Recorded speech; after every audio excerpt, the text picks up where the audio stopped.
How dare you?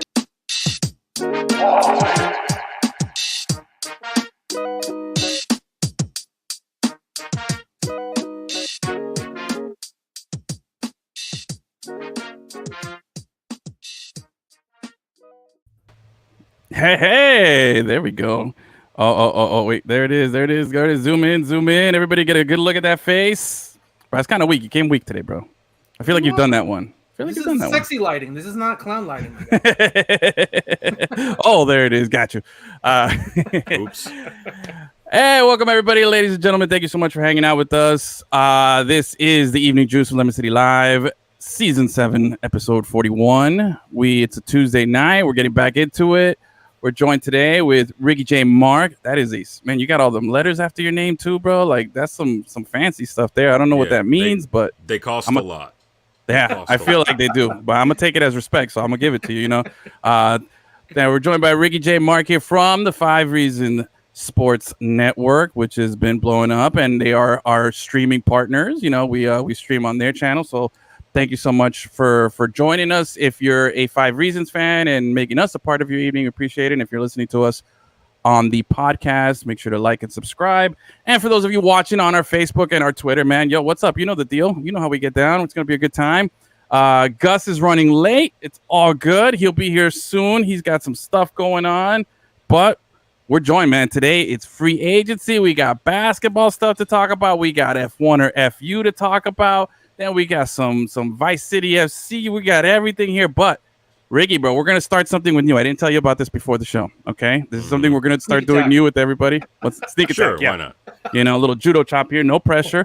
I want to start just kind of getting a pulse and letting everybody know who's watching or listening what kind of guest we have here. So I'm going to ask you 3 questions, rapid fire here. I don't want any context. These are very simple questions. It's just to capture your personality here a little bit. No context. Just tell me the answer, and we'll move on. The quicker, the better. Okay, so let me prep it up here. Where's my... Oh, there we go. Okay, I'm ready to go here. All right, first question here. Fast, don't think about it. Are you Biggie or are you Tupac? Biggie. Xbox, PlayStation, or Nintendo? PlayStation. Don Shula or Pat Riley? Pat Riley. All right, there you go, everybody. So that's we gotta wait. Now you know everything you need to know about Ricky. That's it, there bro. We go. Let's go. Let's keep going. Let's go. See, that's it. Nice and simple. There we go. So we got a Biggie, PlayStation, and Pat Riley. All right, cool. Not bad. All right, so Ricky, you're hanging out with us today. We're gonna talk like some basketball. As you can see by my name here, I'm the Confused Heat fan today. Achilles, I don't know where he stands on this. We haven't really talked about it. Achilles, how are you feeling about so far? What, day 2 of free agency and where the Heat are? Like I said, before all these moves were made, I wasn't the biggest fan of it, but it's what we got. So okay, that's what it is. You know what I mean? Ricky, thumbs up, thumbs down. Where are you on how you feeling with the state of the Heat franchise as of right now? Honestly, I can't give either a thumbs up or a thumbs down. Okay, it's got to be like one of those like level thumbs. Okay, because, neutral, safe answer. Okay, not taking a risk. Well, no, it's just because here's the thing. It's great that they got Kyle Lowry, but in terms of the grander context of the Eastern Conference, this doesn't necessarily make you a threat to Brooklyn, to Philly, to Atlanta, apparently. Who's that other team? Oh, yeah, that team that won the title, Milwaukee. It doesn't necessarily make you a threat to those guys. Yeah. It's good that Miami made a movement that is more upward trending than lateral, but we have to remember Kyle Lowry is going to turn 36 in March. Yeah. Okay, and he's not a spring chicken. It's great that you got him, but Kyle Lowry is turning 36. Yep. Jimmy Butler turns 32. How did he get so old? Like he's been in the league a while. I feel like he's only been in a few years. I thought somebody said. I mean, again, we don't fact check shit here, so sure. I could have sworn I heard somebody say he's been in the league for 8 years, and I'm like, no, that doesn't seem right. But has he? He's been good for 8 years. For 8 years. He was a journeyman before that, basically bouncing around the league, kind of like Chauncey Billups did early in his career in the late 90s before he ended up on those Pistons teams. But yeah, I think it's good that the Heat, they were able to go out and get Lowry. Just a few hours ago, we hear that they signed Markieff Morris, one of the Morris twins. Gus loves himself some twins. But yeah, who doesn't, right? But you have Markieff. Yeah. Oh boy, what have I done? Markieff Morris has been signed. Is he the good Morris, or which is? No, he's not the good one. Is there a good Morris? Yes. Like, I don't know. Yeah. Yes. Is he good because he's with us, or is he really just not? Well, I think he fits the personality of what Riley's trying to build. Okay. If you look at the team as constructed, based on the guys that we have so far, it's a bunch of dogs. Like these guys are not scared of a battle. They will grind you into dust if necessary. Mm-hmm. But right now, as things currently stand, without some big trade, without a fully healthy Oladipo that's magically going to heal from his quad and knee injuries, I wouldn't necessarily say not. Well, he's a free agent, I think. I believe he's a free agent. Man, that guy's dropped off. Yeah, well, the thing is, no, I don't think any. I think a lot of teams are waiting for him to properly rehab because, after all, he played 4 games with Miami, hurt his quad/knee, and was done for the season. We never heard from him again until he decided he was going to have season-ending knee surgery. So, I mean, it's good that the Heat made these moves. They're a little better than lateral, but they don't necessarily move. Like, I'm not worried if I'm in Milwaukee or if I'm in Philly or if I'm in Brooklyn and I'm watching the Heat make these moves. They're better than they were last season. Okay. But the roster still needs to be filled out some. Achilles, what you got, man? That's 100%. Like, Kyle Lowry's great and all, but like you say, he's 36, and the guy's literally never played 82 games ever in his whole career. So he's gonna, now at this age, he's gonna miss games during the year, and come playoff time, maybe he'll be out there. All right. And then now there's no more backup guards, or at least ball handlers, whatever. So that's again, I'm not against Kyle Lowry's skill or his fit, but when you're giving 3 years, $90 million to a guy who's not gonna play a lot of basketball for you, and now you're struggling to fill out the rest of your roster because you've given all this money away. That's where I was like I said, hopefully he does what he says, and it's going to change Bam, and it's going to lighten up everything for everyone else, and we're going to be the best defensive team in the league. Maybe, but that's if he plays. That'd be great. Yeah. That'd be great. But exactly. we've seen really great defensive teams play in the past. Remember those Chicago Bulls teams the Heat kept beating in the playoffs? Exactly. They were great defensively, but they couldn't score. Now Kyle Lowry, obviously, he can put the ball in the basket. Jimmy can put the ball in the basket. Bam certainly has the talent to put the ball in the basket when he wants to and wants to be aggressive and play like the contract that he demanded before the season started last year. But, if generally this is a more defensive-oriented team, But, look, for example, I have a list. I tweeted this out just yesterday. In terms of the projected starting lineup, this was before Miami got Morris. Okay. Kyle Lowry, in terms of age progression, he's going to go from 35 to 36. Tyler Hero is going to go from 21 to 22. Jimmy Butler, 31 to 32. PJ Tucker, 36 to 37 at 6'5", 240. Oh, yeah, bro. That's what we needed. Yeah, and Bam Adebayo is 24. He turns 25 after the season ends, okay? Like I said, the average age of that starting lineup is 29.4 years, which is, I believe, one of the oldest in the league. Bam Adebayo is the tallest player in that starting lineup at 6'9". You need size. I mean, I'm glad we got Dedmon back. I'm glad we got some of these other pieces back. But the thing is, it's just, I don't want Heat fans to get too hyped up about some of these acquisitions, because what happens is we've seen this, and I've had arguments with Heat fans forever about this. And all I know is that when they start calling me Knick fan, I know they've got they've got nothing. Which is fine. But it's like, look, at this point, you're looking at this team, and it's like, well, all right, you have these players here. You've done what you could, but given the cap situation, the fact that we're not like baseball or whatever, you're in a situation where it's not like you can, sign a big-time free agent star. I mean, Jimmy is a great player. We saw that in the NBA Finals, but he's got a lot of wear on his tires. This is a guy who played under Tibbs for a long time. This was the same Jimmy Butler that, players age under him. This is the same Jimmy Butler that played, 48 times 2. That's what, 96 minutes? 96 consecutive minutes in the playoffs guarding LeBron James earlier in his career. Yeah. The bill, when it comes to aging in the NBA, the bill will always come due, and unfortunately for a lot of players, it comes at the worst time. And I don't want to have to ride Jimmy to the promised land because, as we saw last year, it's not enough to just have those players and then keep going. Injuries happen, that's true, but, I don't Ricky, you're killing me here, though, man. Yeah, you're just giving me a bunch of bad news here. I don't want to be. I don't want to be the bearer of bad news. But the thing is, like, what I wish Heat fans would understand more is that, like, for example, me, I'm happy to see Lowry here, but it's just like, well, you have to be realistic about the situation.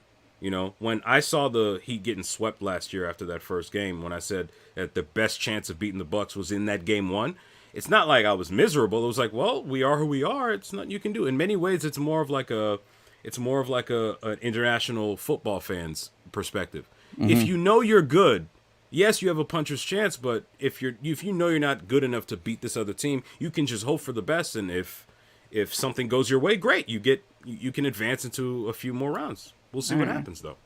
All right. Let me be bad Heat fan here, though. Okay. Sure. Well, that's your natural state. That's my natural stance. Okay. I'm definitely a bad Heat fan here. I'm either Heat in 3 or we suck. We need to trade everybody. Fire spot. That's kind of where I stand. I think a lot of people are like me. They just don't admit it. I'm very open about my weird and just off the wall stance here, but. Somebody here said it here in the chat. Wait, let me scroll up a second here because, man, by the way, thank you guys for participating in the chat. Please keep the questions, comments coming, man. We'll try to get to as much as we can. But, man, I lost it there. But anyway, somebody was talking about Bam and Tyler Hero taking the next steps. I was having a conversation with Gus earlier today, and I was telling him, I've been waiting for this next step thing every year with Bam, it feels like, for the last But he takes a step every year. See, you're a bad... Does he, though? But does he? This is where I'm bad Heat fan. This is where I'm bad Heat fan. All right, Gus, let me As finish. always, Edwin's trying to make me quit the show every time we talk basketball because the takes are the worst in the history of sports. I'm not. Talk. Listen. All right, wait a minute. Time out. Sorry I'm late, guys. So having one of those days. Ricky, what's up? I want to know, are you Team Achilles or Team Edwin right now? What's going on? I don't think he's got enough info yet to develop, but I think he's probably leaning towards Achilles. I don't think I got many people on my side. We'll see. Yeah. I want to hear what Edwin has to say. Actually, I'm intrigued. By the way, Gus, he's a Biggie, PlayStation, and Riley guy. So we established that at the beginning. All right. So my thing is, my issue, and I think a lot of people don't want to admit it. I think a lot of people are quiet about it. I think it's me. Bam frustrates me the most out of everybody on his team because I feel like he's that guy that we keep saying like we're putting everything into him being the man and him being the guy he's taking the next step, and I feel like. Even if he doesn't take a step, like we still make it seem like he did. Oh, he got better. We'll find some praise and some angle to say, but overall, like I still get this feeling like, bro, I'm just not convinced he's the guy yet. Like, or even like to me, I wouldn't be surprised if we've already hit the ceiling, and that could be a crazy thing to say that maybe he's got all this. Again, I'm not your boy Brady Hawk who's writing 27 articles breaking down everything. Well, that kid is a machine. Yo, you're 17, man. Be 17, have some fun. But damn, I respect. Stop trying to ruin his life, bro. No, man, I'm not. I love it. I read the stuff and I go to it for knowledge. But man, like to me, I just feel like I don't know. There's something missing there when I start thinking about Bam, and maybe I'm all alone. Maybe I feel like there's a lot of Bam apologists, and people are always gonna make like excuses like, oh no, he's doing good. He improved from this year to this year, but.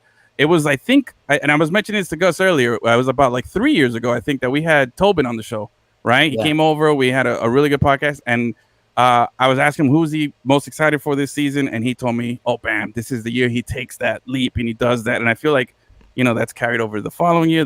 Here we are again. Like we're penciling him in as a big 3 guy. But is he like, I can't even hold. It's so ridiculous. You go ahead. I've yelled at him about this a lot. So here's the thing. Here's the thing about Bam, Edwin. So here's the thing. If we're gonna be completely fair, he has taken strides this season. He has had really good moments, especially in particular against the Brooklyn Nets. He had 41 against the Nets. One night they lost, unfortunately, but he did get 41. He hit a game winner against the Nets. He took the ball in. He took the game into his own hands and really delivered a win for Miami. However, I think there is a lot that is left to be desired for Bam, and I think a lot of people started noticing that last night when Team USA, or this morning when Team USA was playing. I was looking at some of these tweets, and it was like, where's Bam? where's Bam? What's going on? Because apparently there were moments in the game. I didn't watch it. I was just following. It was like 12:40. Yeah, I ain't doing that, man. I don't even know what channel that was on. There's like 16 different places Peacock to watch or it. something. Yeah. And I'm not paying to watch Olympic basketball when I can watch the NBA for free. But yeah, like there were questions about Bam's aggressiveness. What I was saying throughout the season was that based on where Bam is right now, I think he would be better served as a third option, where he's not necessarily depended upon to carry your offense, and he can just worry about boards, defense, all the things that he's naturally good at while he grows into his role. A parallel that I was always making was the 2007 to 2010 Lakers, where Kobe had Lamar Odom as his running mate for a couple of years until Pau Gasol came to town. Yeah. People kept expecting Lamar Odom to be the Scottie Pippen to Kobe's Michael, and it wasn't happening consistently. Until Pau Gasol showed up, took that load away from Lamar Odom, took that pressure off of him, and it allowed Lamar Odom to become the 2010-2011 Sixth Man of the Year. Okay. Based on what we see out of Bam right now, remember he's only about 24 years old. Yeah, that's the other thing. I feel like I'm unfairly picking on a guy who really should be like 2 years out of college. You know what I'm saying? Well, here's the thing though. You know, it's fair, but it's unfair at the same time because you know NBA legends, like for example Dwayne Wade, when he was 24, you know what he was doing?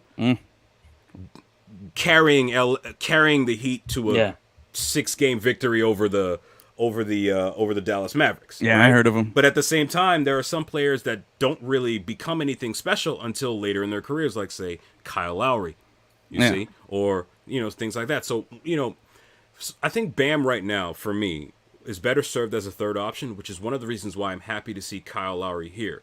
But just going back to Kyle Lowry, I'll say this. It's easy to be excited about Kyle Lowry on this team based on what you've seen in the last few years from him. But again, we have to remember he is 35 years old. He's turning 36. Nothing wrong with that. No, hey, nothing wrong with that. Outside of the basketball court. Outside of the basketball court, right? Exactly.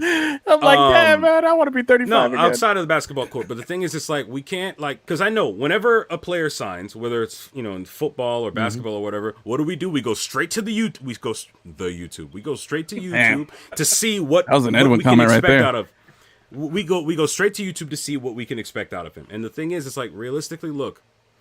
He's 35 years old. Very few NBA players are awesome after that age in terms of can he carry a team or a game. You've got Chris Paul, you've got LeBron James, you've got Michael Jordan, you've got Kareem Abdul-Jabbar, guys who are Mount Rushmore type players. Kyle Lowry was a journeyman that became a solid role player that eventually became all-star caliber for a couple of years. Okay, so I'm just saying, I'm not saying he sucks or anything like that.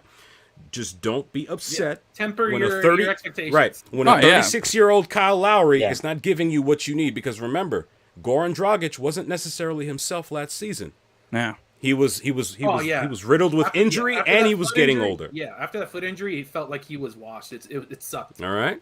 And that one hurts though, man. Like I was a big Ogie fan, you know what I mean? And to see him like, Miami should retire his jersey. As far as I'm concerned, no one should ever wear number 7 again. Damn, for real?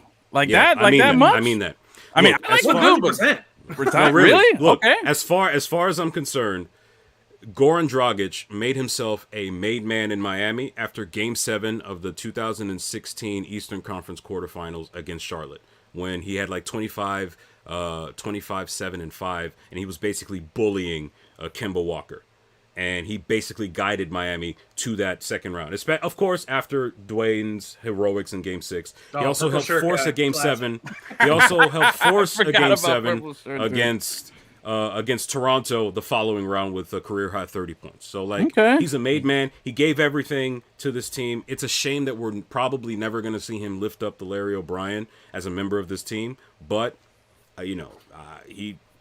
this is one of those guys that embodied Heat culture. He gave everything. I just liked it because he had a good accent, and I just loved his, he was always down for everything, man. Like, that guy was... No teeth. Yeah, that works. Oh, that guy got beat up everywhere, man. Oh, God, black eyes, no teeth. Oh, that guy was a fighter, bro. That guy was a fighter, for real. I think it's a shame that he was injured in last season's finals. Yeah. You can see what a healthy Goran going into a finals appearance looks like. That sucks. Yeah. And I think maybe 7, but... Last thing on Bam. Everyone's on this guy's case to be the best player in the league when he was a borderline lottery pick who's now an all-star and a D-boy candidate every year? Like, what more do you want from him? I don't understand. That's what I don't understand. You know what I don't understand, Achilles? Why do you look like you're a member of the Midnight Society? Turn on the lights, bro. No. We established this before you're here. This is Sexy Light Achilles. Sexy lights. What? Sexy Light Achilles. The first thing I heard. He didn't say he's going to tell me a scary story. No. Sexy Light Achilles, bro. This isn't for kids' stories here, bro. It's not Are You Afraid of the Dark? You know, we got Ricky over here. He's out in Paris. We got special guests. He's got the sexy light on, okay? Leave him alone. Carry on, Achilles. Keep going. What were you saying? Yeah, so I just don't understand. We can hype him up, but hyping someone up doesn't also mean that we think they're the best player in the league. You know what I mean? Yeah. Like, be happy that in the end of the lottery, you got an all-star player. Exactly. And then the guy learns how to run an offense after one offseason. And then after another offseason, he learns how to shoot a mid-range jumper. Like, I don't understand why it's his fault and everyone's on this guy's case when he's gotten so much out of a player that at that position in the draft, you're lucky to get like an average starter. Like, get off his back, bro. And also something we haven't mentioned is that this season he was a serious candidate for Defensive Player of the Year. That's what I'm saying. Yeah. D-boy, that's what I'm saying. Let me ask you this, Ricky, since you guys are pretty in the know over there on 5 Reasons, man. There was a lot of buzz about DeRozan possibly reuniting and this whole Lowry thing. It was making the rounds, and I was like, all right. And I was kind of like, honestly, at first I was like, but then I was like, all right, it makes sense, you know, because if we just get Lowry by himself, I was like, I feel like we still could use some more.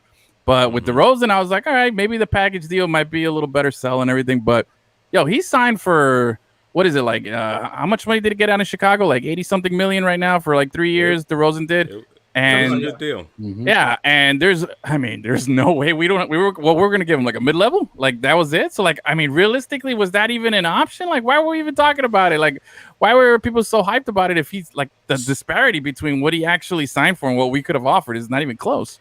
So, you know, there's two things. One, we've got some great insiders with 5 Reasons. You've got Ethan J. Skolnick, of course. You've got Adam Barai, and then you've got Greg Sylvander. Those guys know their stuff, and shout out to them especially for breaking a lot of news that a lot of the major networks weren't getting, to the extent that some of the other guys seem to be acting real salty that these so-called nobodies, well, aside from Ethan, are, you know, breaking before the big guys, right? So shout out to them for breaking. Gotta give points to that guy. Shout out to those guys for being true insiders and, you know, having some real integrity when it comes to this stuff, because it's a dirty business and they've just shown nothing but, I don't know if class is the right word, but they've been great, and I'm happy to be able to share a network with them. Now that I've got the necessary shout out, love show, here's what I'm gonna say, right? I think when it comes to a lot of these situations, when you see a player go elsewhere, I've seen oftentimes Heat fans feel almost slighted, like, oh my God, was it personal? Like, was it something we failed to do? Or as if because of some of the amazing coups that Riley's pulled off, it's like, how come everyone doesn't take pay cuts to come here and all that other stuff? It's like, it's wild. Because here's the thing. DeMar DeRozan took, you know, he got a lot of money to go play in Chicago. All right, let's take a look at Chicago's lineup right now. You've got Lonzo Ball, Zach LaVine, Vucevic, now one of those. Yeah, Nick Vucevic, who is playing center. You have now DeMar, who's probably going to play maybe the 3 there. You have a power forward. I don't know what they're going to do with Lowry Markkinen, but this Chicago team could. I mean, I'm not going to say they're going to be a world breaker because the East has. But they got better. But they got better. They got better at almost just about every position, right? And now he's on a team where he can make money, he'll get touches, and he'll be featured a lot. Yeah. In Miami, you've got Kyle Lowry, you've got Jimmy Butler, you've got Bam Adebayo, right? I don't see how you acquire DeMar DeRozan without seriously cutting into what little depth you already have. And not only that, me personally, I just don't think DeMar would have been a good fit because there are too many overlapping skills between him and Jimmy Butler. Yeah, we're still short as hell too all across the board, you know what I mean? Exactly. Yeah. And right now Miami, even with Markieff Morris, you know, they need more of a power rotation. They need more size because let's say, you know, because if you look out in LA right now, they brought back Dwight Howard, they've got Anthony Davis, they've got some big guys. if you're gonna take on these guys waiting for it, or matter of fact, just look at the Bucks. The Bucks are huge. You've got Giannis, who's 7 feet. You've got Brook Lopez, who, if Giannis misses 2 games in the playoffs, suddenly becomes like, I don't want to say prime Shaq, but he becomes a 34 and 8 guy. Yeah, he wakes up. He's weapon. But those guys aren't even Drew scrubs. Holiday is a gigantic point guard. Yeah, there's some big boys over there in Milwaukee, you know? Yeah, ask Chris Paul and Devin Booker about him. Exactly. You know? It's wild. Like, so it's just, you know, and not only that, but just think back last year to when Dwayne Wade decided to become part owner of the Jazz. How many Heat fans felt some type of way about that? And I'm like, y'all, I'm with y'all. I wish he were a part owner. I mean, it's a wonderful story to have a former player. Oh yeah, no, I don't blame him, yo. But look, first of all, it's a business deal. Yeah. You know? The value of the Jazz is going to go up. They're a good team. They're on the rise. And stop feeling so butthurt because somebody didn't choose you. Get over it. Like if the money would have been right, Dwayne would be here. He's made that clear a million times. And not only that, he practically gave y'all Jimmy. Exactly. You know, so not everything's gonna go Miami's way. That's a nice little gift. I'll take that. I mean, finals in the first year, like that's not bad. That's not bad. Nobody expected that. All right, so we've got some moves. We got no more money, barring some crazy, like, you know, pulling it, like, what's a Excel assassin coming through and making something happen. Ellisberg, I don't see it, but I think this is pretty much where we're at. Maybe some, what is it? We still have like one mid-level or something left. So we got some Randall that's coming in. What we got now, it's an upgrade over last season, but I think we're banking on a lot of guys playing up to potential, right? Like for us to really be competitive. Yeah. I think Miami's going to be very competitive for sure. I think they'll always have a puncher's chance in the NBA playoffs against against all the other teams. I mean, we don't know. I mean, look, in a perfect world, Victor Oladipo comes back fully healthy on a cheap deal for like 2.5 years or 2 or 3 years. He slots into that starting shooting guard position, and next thing you know, nobody can score on Miami. And it's almost like the second coming of the Pistons. Not only that, but Summer League is going on right now. They're playing the Lakers. They're down. They're losing by like 15 or something. Damn, we're really watching Summer League? Exactly like, of course. Because look, here's the thing. Damn. As a result of Miami's cap situation, they've had to find diamonds in the rough. Your Kendrick Nunns, your Duncan Robinsons, for sure, just signed. You know, Miami could find 2 or 3 guys. Always do. From this. They always do. You know, from I think they have no draft team. picks, but I think they ended up with the most college players out of any team. Yeah, it's like they end up with those guys. Get drafted. Every basketball player that played college that didn't get drafted, you're an undrafted free agent for the Heat. Let's go. Yeah, so it's possible. Like it's possible this Heat team could end up actually pretty talented. And as we've learned about in the playoffs, hey, look, just get to the playoffs, and the chips fall. The chips might fall where they may. You know, because like for example, let's say that was Miami, and I think it might have been. I don't know if it was Ariel or Gad that brought this up last night during one of our streams.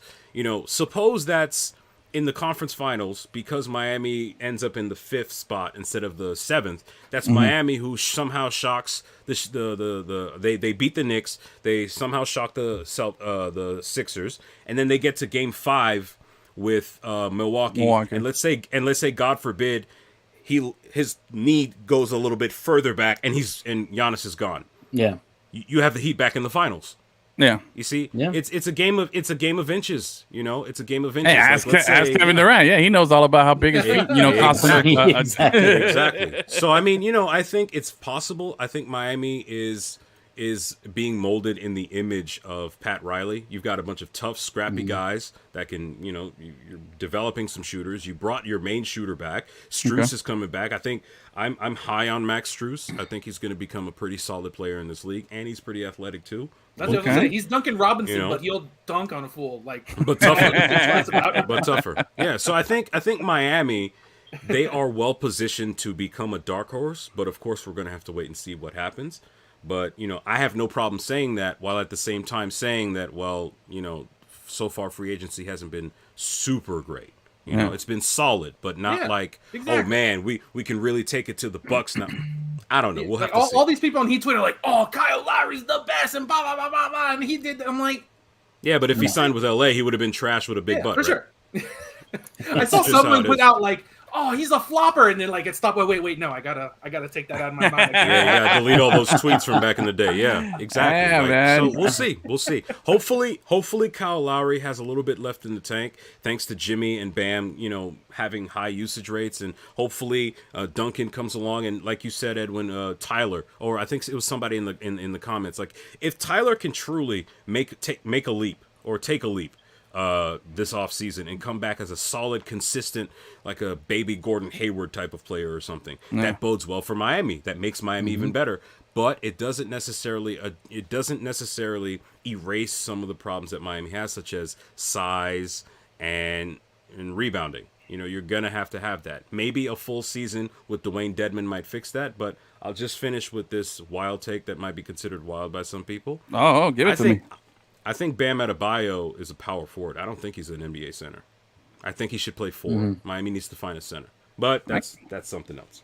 Well, you got other people here agreeing with the fact that we're too small. I mean, Suns also got killed by the Bucks because of size, and that's kind of a worrisome thing. We haven't got, like you said, 6'9" is the tallest guy we got. Yep. And you're saying that he should be playing power forward. So that's it's real cause for concern. I'll tell you what I like about Lowry. The one thing that I do like is that he's boys with Butler. He's boys with Jimmy. You know what I mean? I know that coming in, he obviously they're boys. They get it. There's no worries about is he gonna fit in? Does he understand what he's getting himself into? There's no bait and switch here. Like he's going into something and he's like, yo, I'm here to work. This is my boy. I'm coming through, and I like that. That to me, that's a positive thing here. I don't know. I can't say the same about like the PJ Tuckers or whichever one of the Morris twins we got today. It's something like we got but I know I have that locked down with Lowry, and he's playing point, and he's that part I know that I'm going to be all right with. But production wise, we'll see, man. I mean, hey, if people like Lowry, maybe, who knows, midway through the season, if some people are sellers and other people need something, maybe we can, acquire some more assets then. There's still anything is some possible. Opportunity. Anything is possible. I mean, because look, I'll just get one fun fact. My Pat Riley transformed whatever the Heat were in 1994-95 within about 6 months into Tim Hardaway and Alonzo Mourning. That's right, baby. Okay, he did that very quickly. The turnaround on that was very quickly, and we know that Pat has a trigger finger. If he sees a deal out there that he likes, he'll go get it. All right. So that's something to think about. Zoe, Timmy, and Sasha Danilovic. How about that? That's an old school Heat name right there, bro. Man. What? Yeah. Yeah. I may have only watched a game in the last 4 years, like that guy said in the comments, yo. But I've been watching it for a long time, bro. You watched the one game that mattered. I've been watching it for a long time. Anyway. All right, so we got plenty of Heat stuff, and we'll dive into it a little bit. I want to bring back something that we haven't done in a little while. We used to do this on the radio. We've done it a few times here. It was a little we call it Phonies and Bullies. All right, which is we kind of go through some topics, and the focus here is we're going to keep it to these signings and these free agency movement that's happened. I got like 7 of them here that I'm just going to toss them out here kind of quickly. Give me, do you think it's a bully move? Do you think it's a phony move? What do you think of this whole thing? We'll start it off here. Achilles, I'm going with you. Russell Westbrook, your boy. Brody to the Lakers. Phony or bully? What do you think about that? Phony. Phony? Not feeling it? So my whole thing with him is I love watching him play. I want him to be in the league forever. Yeah. But he's shown no matter where he goes, like it doesn't make that huge of a difference. And the Lakers went, you know what, you're going to go old and big in defense, fine. We're gonna go even more old and bigger. Yeah. They were the oldest team last year, average age, and they got older. So they ridiculous. So like, Melo out there and all those people. Maybe being back home and with LeBron unlocks something, but what is he? He's a high usage guy. You really think he's gonna take the ball away from LeBron and AD? And then what's he doing? Just playing defense? It's just more of a fit. I love the guy, but like. All right, Gus, you got something, Gus? You want to contribute to that, or you piggyback? I think it's a little bit bully, man. Like, I think having all those guys that they have, they're gonna be able to load manage a lot, and all those guys are. I feel like they're gonna stay healthy throughout the season and be playing big games when it counts. Ricky, what you got? I think it's a bully move. All right. Not only are you talking about 3 high usage guys, you're talking about a Brody who has never really played with a player like LeBron. He's played with a KD. Mm-hmm. KD's not LeBron. He's played with a James Harden. James Harden ain't LeBron. He's played with a Bradley Beal. Bradley ain't LeBron. Yep. And I think when you consider the fact that LeBron is the kind of player that that actually likes it when other players are taking a bunch of shots, it allows him to rest. And the thing is with Brody, yeah, I mean, there's been situations where he's had to struggle. The Wizards were a catastrophe last season in terms of roster. James Harden still got him to the playoffs, James right? Harden.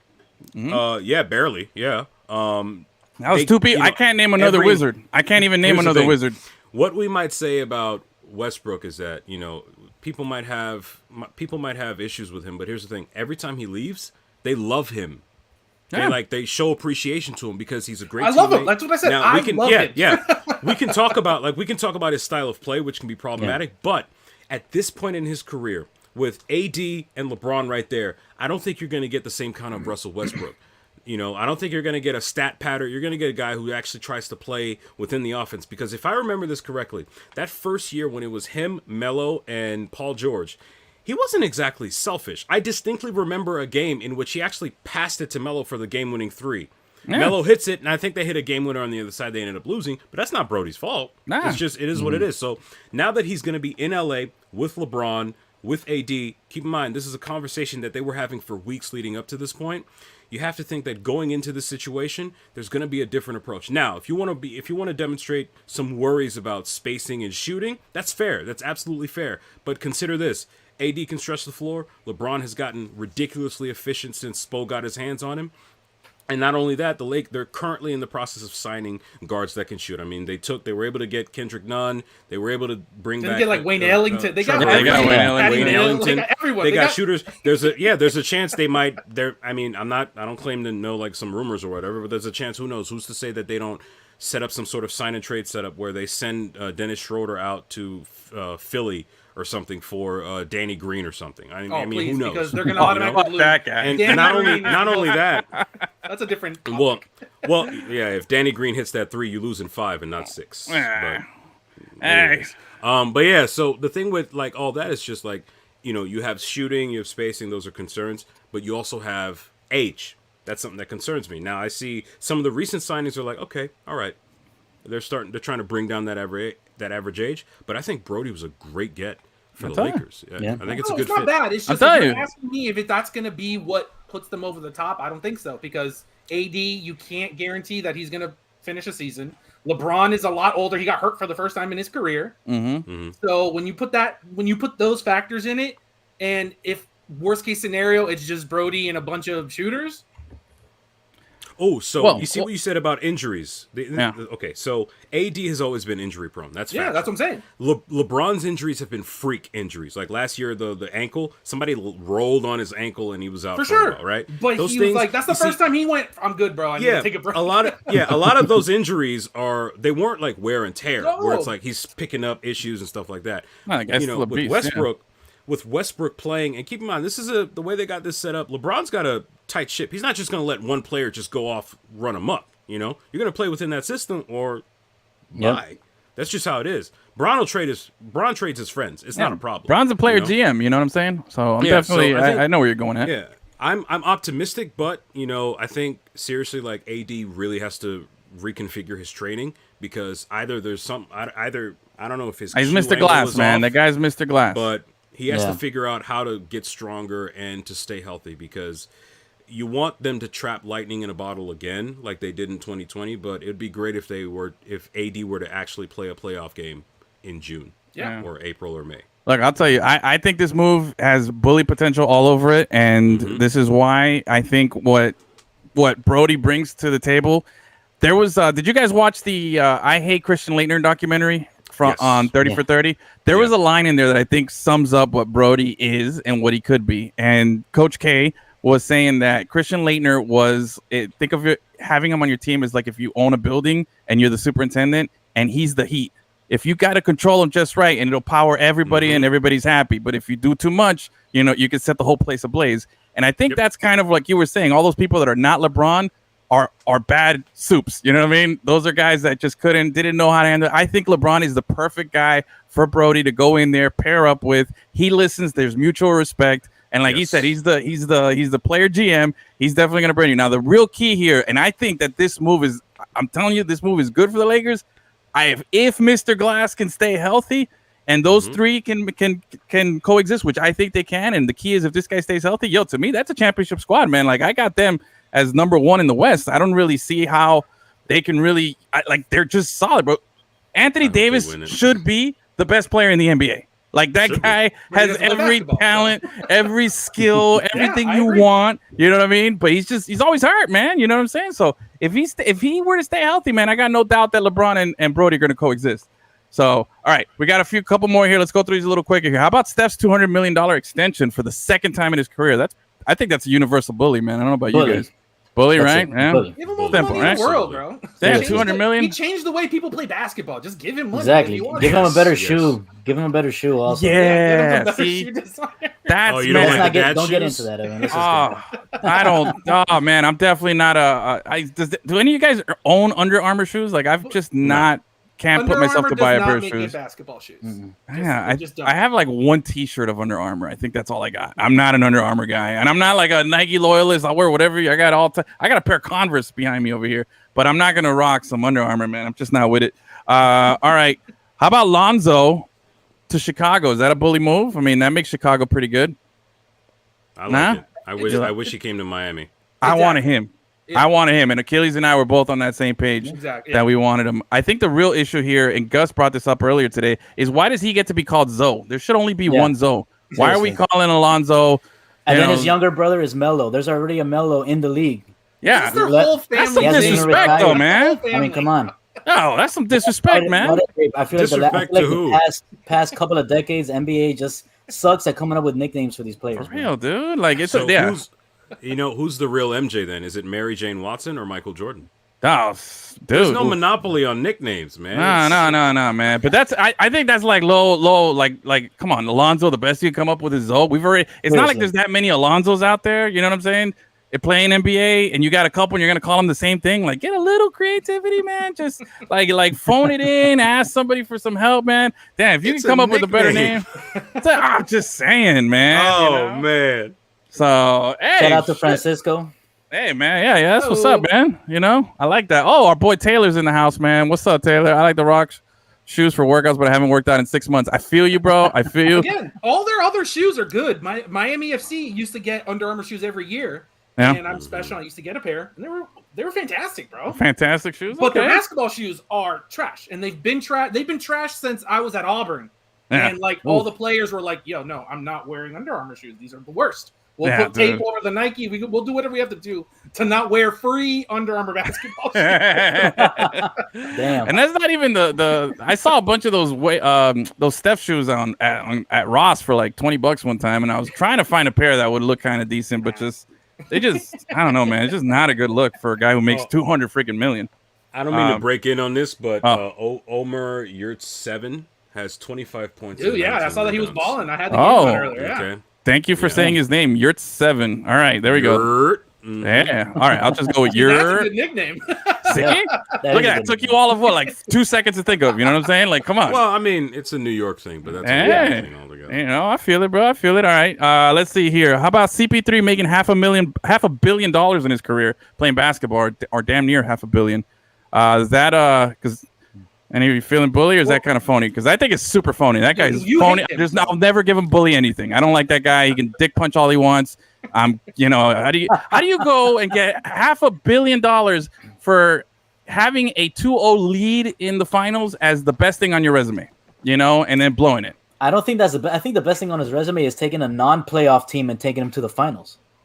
Come on, bro. Like, all right, but that's been done. That's been done. People have done that before. You're gonna give this guy $500 million? Who else did that? I don't know. I'm sure somebody's done it, man. I don't know. Okay, thanks. Great argument, bro. Great argument. Ricky, somebody tell me. Back me up here. Somebody's done this, right? Like, this is not new. Chris Paul is the greatest point guard in this current generation. Every team he's gone to, their winning percentage has gone up by like 15 or 20% easily. Granted, in many ways, the Suns this season are what Heat fans expected out of Miami last year after the bubble. Maybe they expected another finals trip, but Chris Paul actually took them there. His issues have been the choking sometimes, but hey, let's give credit to Drew Holiday absolutely just tearing him the apart. finals. It was not only that, but I mean, from after game 1, I think he had like 15 or 16 turnovers, which was completely uncharacteristic of him. So if it's not like a collapse, it's an untimely injury. Thankfully, he was able to overcome it in the first round to get past the Lakers. But look, Chris Paul's he's the best point guard since the year he was drafted. He absolutely earns. He's absolutely earned that money. That's a bad class of point guards, then, man. I don't know. I'm just saying. He's one of those. Look, he's one of those point guards. He's one of those players, actually, in the NBA where if he's on your team, you're if not a contender, you're going to the playoffs. You're already better. He changes the dynamic. He changes the culture. He changes the tenor of this team. You know, there's your answer, Gus. Jimmy Butler did it. That's right. In our own backyard. Took us to the final. No. He said no. You said Jimmy Bolter. Bolter didn't do anything. Jimmy Bolter, that was the man. Hey, don't hate on him. Don't hate on him. But hey, Hito, I got you, baby. That's right, Butler. He knows what's up. Look, hey, Chris Paul. I don't know. There's just something's always bothered me. Something's always been off with that guy. I've never been a fan. I've definitely from the school of Jason Kidd being the greatest point guard of all time, but that's for another day. But let's go on to the next one here. My last, I got one more here. How about let's finish it off with a good one here. How about Fournier to the Knicks? Bully or phony? All moves to the Knicks is a phony move, unfortunately. Oh God. Okay. All right, yeah, there you go. Yeah. Okay, so take a second. Collect your thoughts here. USA. Honestly, I'm gonna say bully. I have to say bully. I have to. For the Knicks, it's a huge move. I know I have to. Him going to any other team is a phony move. But going to the Knicks, for the Knicks, this is like as good as it's gonna get. Here's why. Because I think when you consider what some of the Knicks' biggest problems were against the Hawks in that first round series was offense. If Derrick Rose and Alec Burks don't have really good games in those series, they get swept. They don't lose in 5. And Evan Fournier is a solid two guard in this league who will give you scoring right off the bat. Except the price Boston, where he was a disaster. Well, yeah, but there was a lot going on there. The price tag looks a little high, but I think we also have to consider that the cap is going to go up in the next few years. The league was able to survive COVID, even though, unfortunately, 600,000 people couldn't. But business is business, I guess. The cap is going to go up. That number isn't going to be too bad in a couple of years. And I think, oh my God, Hassan Whiteside signed to the Jazz. I just thought I got the alert. That's hilarious. But yeah, I think it was a bully move because it shored up what they needed from the two guard spot. And not only that, they made some good moves. They brought back Rose. They brought back a few of the other guys, and they had a pretty solid draft too. The Knicks are well positioned.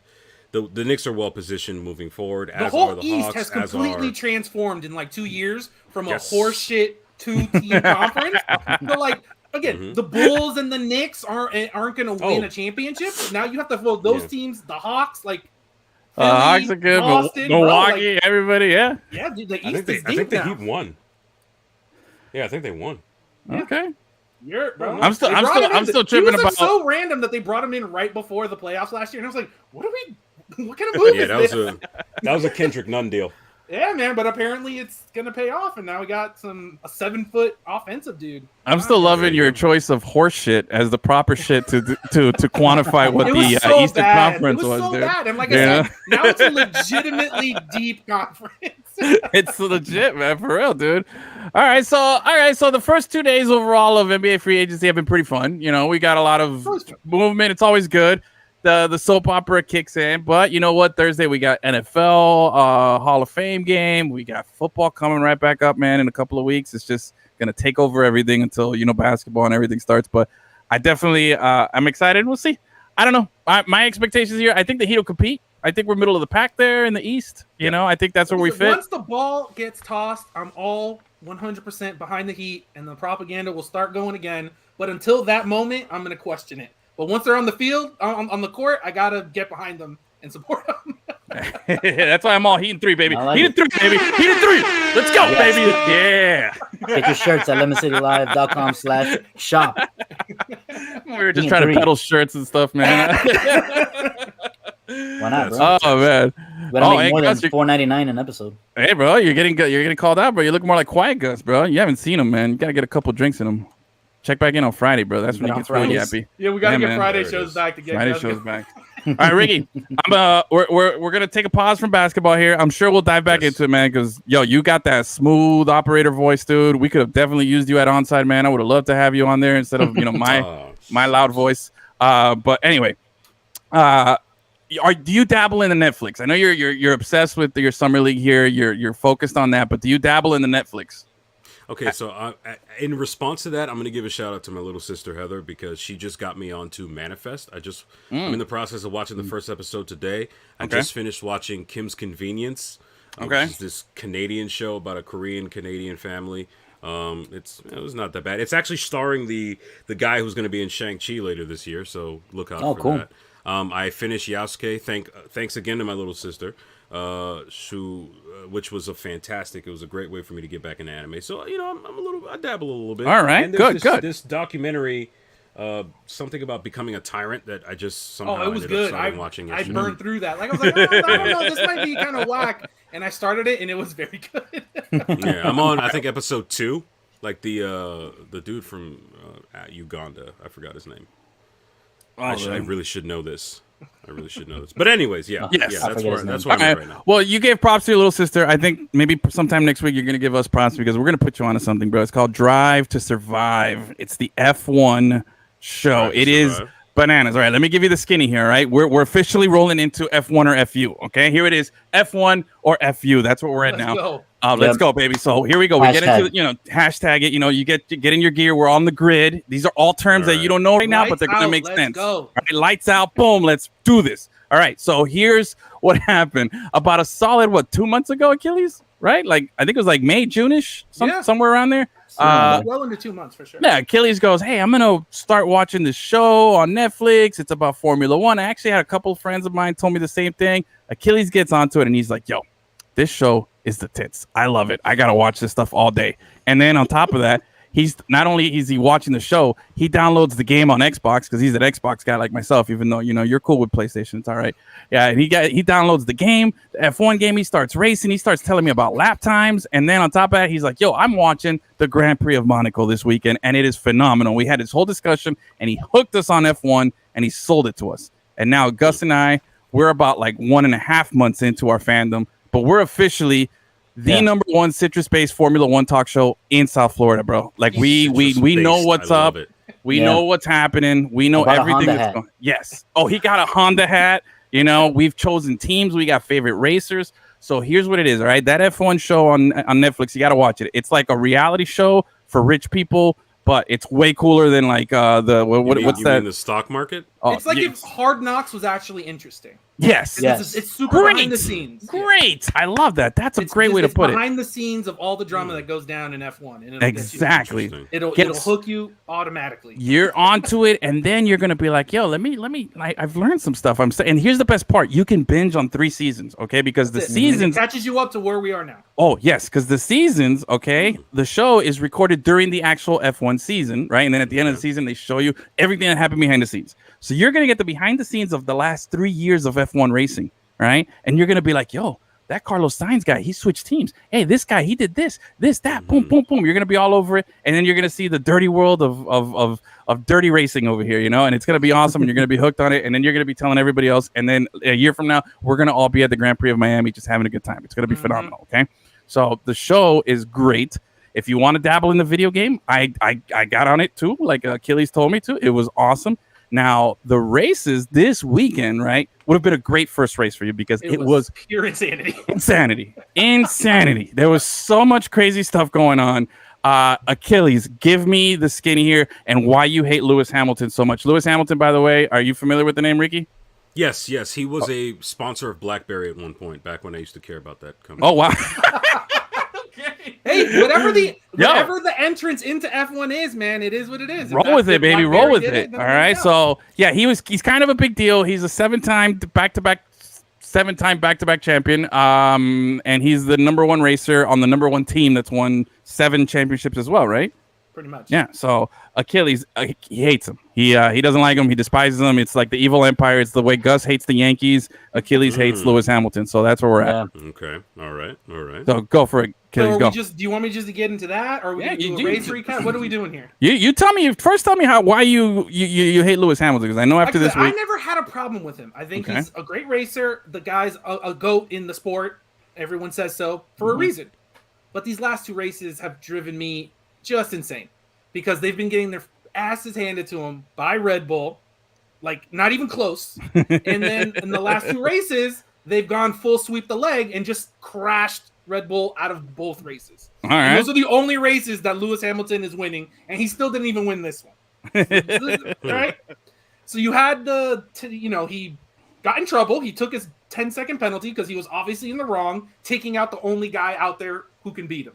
Yeah. And then you have this race where his teammate on turn 1, I forgot how to brake, and takes out 6 cars, including both Red Bulls. Yeah, I'm telling you, bro. Went straight goon. They said, hey. I'm not saying that even it was on purpose, but Valtteri Bottas is considered like top 3, top 5 racers on the circuit, right? How does he forget how to brake in rain, bro? That's not a good experience.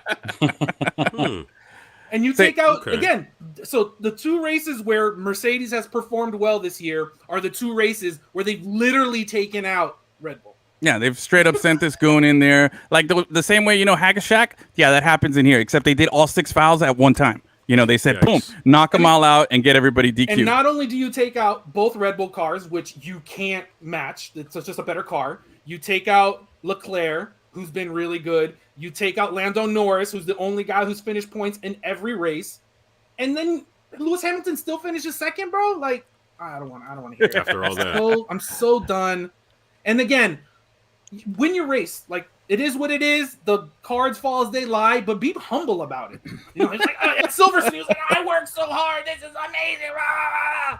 And then in this race, the fucking guy is just complaining the whole time. There's not one car on the track that's as good as his, and there's no driver better than him on the track. And all he does, my rear wheels aren't working. I'm not getting enough power. I can't get around this guy. It's like, just have some respect for yourself. Just go out there. You're better than everyone. Go win and just leave it at that. I feel like you need the therapy. I need you to get it out there. You feel better. So I'm intrigued by this, but okay, Achilles, curious. Yeah. If I'm not mistaken, Formula One, that's the more international racing, right? Yeah. Because I know NASCAR is very American. Yeah, no, this is all over the world. Yeah. Okay, so that's what. Okay, so all right, that makes sense. All right, that makes sense because that's what. In France, it's what I hear a lot. Like I think it's F1 and then, and keeping with your France. Yeah. Tell them, Achilles, what happened? A big day for France. Huge. Allez Blues. Allez France. I saw on Twitter. So French racer Esteban Ocon. That's my boy. He comes out of that fucking terrible crash, gets out in first, and fucking sticks to it. Great race. But I saw that it's the first time in like 30 Since years 83. that a French racer in a French car with a French engine won a Grand Prix. So they're not going to shut up about that forever. And once you watch Drive to Survive, Ocon will be in contention for your favorite because he's like the guy on the circuit that like came from nothing, and his parents had to like live in a freaking trailer to make sure he's got his go-karts and shit. So he's just a good story. Telling you, bro. On top of that, he does this great win. That was a great story. Oh yeah, bro. I'm gonna add that to my list now. Telling you, bro. You're gonna be hitting us up whenever you start watching. You're gonna be hitting us up. You're going, yo, you guys are right, bro. This thing is on point. Where do I get the shirts? When's the next race? You're gonna be all over it because I'm telling you, this last race alone it was bananas, dude. Had a last to almost first place story. You had the underdog story winning. Then you had a disqualification at the end of the race, plus 6 guys getting DQ'd at the beginning of the race. You had all this drama all wrapped up with a crash in the pit lane, like sprinkling some rain at the beginning. There was all types of chaos. That Everything whole thing was happening. Where everyone goes into the pit, but then stupid Lewis Hamilton stays out, and then he cries the whole time when everyone else is doing it. He's like, "I'm just gonna stay out here. I'm Lewis Hamilton." Blah, blah, blah. Like, It's just like, that's the best. All right, so then and now you have to wait 3 weeks till the next race. So you have time. On the summer break. Yeah, so you have time to catch up on the show. And I got time. You see, it's on my list, so I'm not just bluffing. Nice. It's on my list. I like that. I like that, my man. You know, that's what's up. See, that's really, I like that because I'm telling you, you're gonna be hooked. It's good, and you don't have to know anything about race. It surprised me when I started watching it. I was like, and I got hooked. Yeah, man. Admit. Yeah. See, even Gus over here. Gus has it. Gus got lucky. He picked his favorite racer like randomly. Just happens to be like the best guy right now. So, but it was a fair random. Like he had no idea. We did it on the show. We didn't even talk about Verstappen, the best racer in the world right now. Gets crashed. His car is completely trashed. They get in the pit lane and they patch that bitch up with some duct tape. And he's like, you know what? I could DQ right now and be okay with it because I got crashed. He said, fuck that. I'm going for it. And with his busted ass car, he raced and finished 9th with a broken car. And the whole time he wasn't. I can't. Bro, that's a Flex Seal infomercial if I've ever heard of one. Bro, like, where's that guy? Like I said, he wasn't crying the whole time. The guy could have complained the whole race about, oh, my car's broken. I'm not getting any grip. Blah blah. No, he just went out there and the man raced and still finished 9th in a broken car. Yeah, man. Telling you. Reggie, it was a 30-second pitch that went a little long, but we're so confident that you're gonna be into this and that you're gonna hit us up and be like, yo, I know what's happening. I want to get back in on this next F1 segment because you want to give us your dissertation. I'll actually have a take. Yes, you'll have a real good take. You know what I'm saying? That's what's up. So I like it. I'm excited. Hopefully you'll watch it. Fuck it. I'm sure you're going to watch it and you're going to love it. It's going to be great. So that's our F1 or FU segment there. Thank you for sticking it out with us. But we're again, keeping with the race themes, we're going to change gears here. We're going to slow it down a little bit. All right. Because we're going to talk about something now that you're familiar with. We were talking about it before the show. You're quite the, you're getting into the football, into the world football. You got your Paris background there. You're a City fan established, but you're not like too hardcore. You're still, having a good time, which is good. What is too much FU in this segment? Taylor, thank you. We know you're Lewis Hamilton, bro. I thought I was impressed with what Hamilton did. Achilles hates everything the guy does. He's like Chris Paul to me, but it's all good. It's like a guy is on a Kawasaki like crotch rocket. And he's in last place against a bunch of guys who are on those like dirt bikes that have the little not even that. They have like a little motor in them nowadays. Like a regular bicycle with a motor. Yeah. That's not impressive to me. Like you should catch all those guys. And then he couldn't pass a guy who races for Haas. He was getting bodied by who's considered the worst racer on the circuit in Latif. Yeah. And Alonso just wrecked him in the only he bullfight him, dude. That was the best. Because that car is not as good and it locked up and he couldn't push it as far. Because if you were just going racer for racer, he was getting bodied. See, I love how passionate he is about this. He's like, yo, heat or F1 right now? What's got you more heated, bro? Oh, no pun intended. All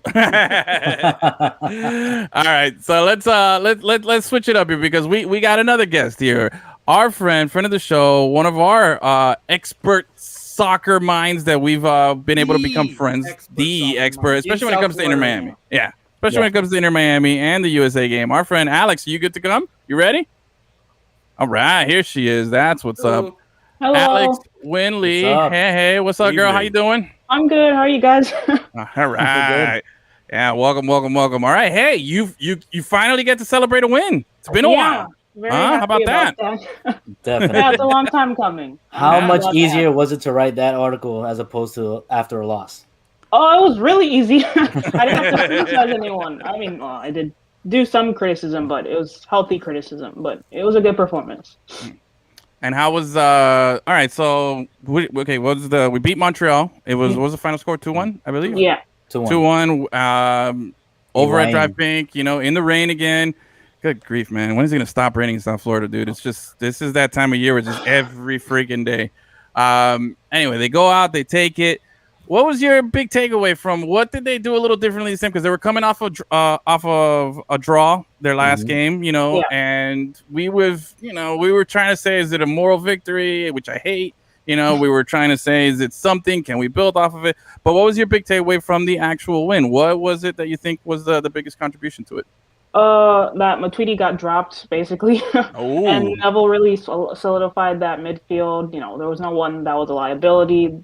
Usual and Gregory plugged a lot of holes. They covered a lot of ground, and someone like Blaise Matuidi is not able to do that anymore. So I don't even think he's going to start tomorrow.